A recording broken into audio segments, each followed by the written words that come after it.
Hello ఏం స్వర్ణ ఏమైంది?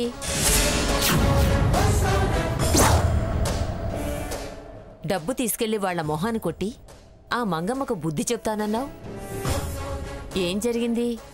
ఇంత సీక్రెట్ గా ఎవరితో ఫోన్ మాట్లాడుతుంది? తీసుకొచ్చిన మీ బాబాయ్, డబ్బు తీసుకెళ్ళిన నువ్వు ఏ కబురు నాకు చెప్పలేదు. పైగా నేను ఫోన్ చేస్తే కట్ చేస్తున్నారు. ఏంటి సంగతి? ఆ మంగమ్మతో తెగతెంపులయ్యిందా? నీ పుట్టింట్లోనే ఉన్నావా? మళ్ళీ అదేమైనా మాయ చేసి నిన్న అత్తారింటికి పట్టుకెళ్ళిందా?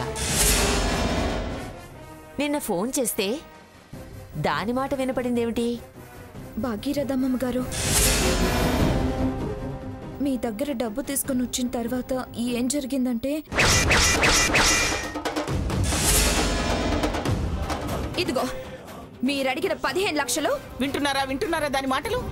మొగ్గుడిని వదిలేసి స్వాతంత్రం సంబరం అంటూ ఏం పావుకుంటావే?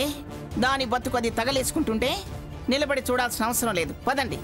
మీరు డబ్బు నెత్తిన కొట్టుకో అన్నా, వెంట తీసుకెళ్ళినా ఇది మాత్రం ఇక్కడే ఉంటుంది. అయితే ఇప్పుడు ఏం చేయమంటావు? శాశ్వతంగా ఈ బంధాన్ని తెంచుకుని వెళ్ళిపోమంటున్నాను. రఘురాం కట్టిన ఈ తాళిని రఘురామే విప్పి తీసుకువెళ్ళాలి అంటున్నాను. ఏమిట్రా నిలబడ్డావు? వెళ్ళు, వెళ్ళి నీ పెళ్ళం కోరినట్టు చేయి.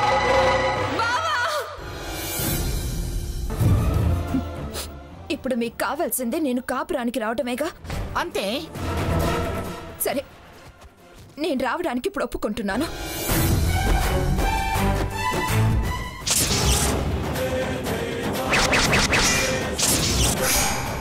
ఆ భాగీరథి దగ్గర డబ్బు తీసుకొచ్చావా? చాలా తప్పు చేసావు స్వర్ణ. అంటే మీ అక్క కోసం నువ్వు మళ్ళీ అత్తారింటికి వెళ్ళావన్నమాట. ఆవిడే కాదు, మీ అక్క కూడా తెలివిగా ప్రవర్తించి నిన్ను బుట్టలో పడేసి పట్టుకెళ్లారు. అదేం కాదండి, పరిస్థితి అలా వచ్చింది. అంటే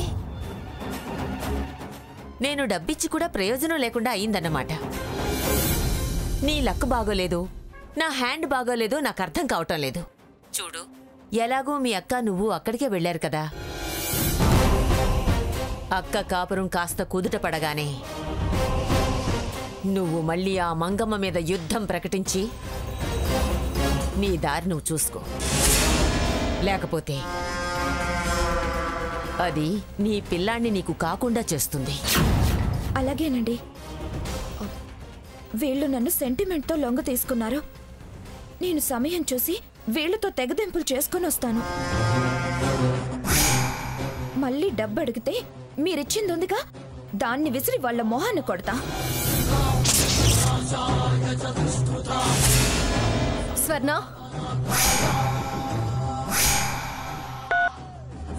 ఇక్కడేం చేస్తున్నావు? ఎవరితో మాట్లాడుతున్నావు? అదే అమ్మమ్మ గారంటే పడని దానివి నీ కొడుకుని ఆవిడ చేతిలో పెట్టి ఇంత రహస్యంగా ఇక్కడికొచ్చి ఎవరితో మాట్లాడుతున్నావు? అక్క, అది ఏంటే, సిగ్గులేదా నీకు? అది అని నసుగుతున్నావు.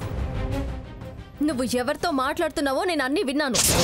పోయి ఆ భాగీరథి దగ్గర డబ్బు తీసుకొస్తావా? నువ్వు ఎంత తప్పు చేశావే స్వర్ణ. ఈ విషయం అమ్మమ్మ గారికి తెలిస్తే ఇంకేమైనా ఉందా? శత్రువుతో చెయ్యి కలిపి కాపురాన్ని కూల్చుకుంటావా?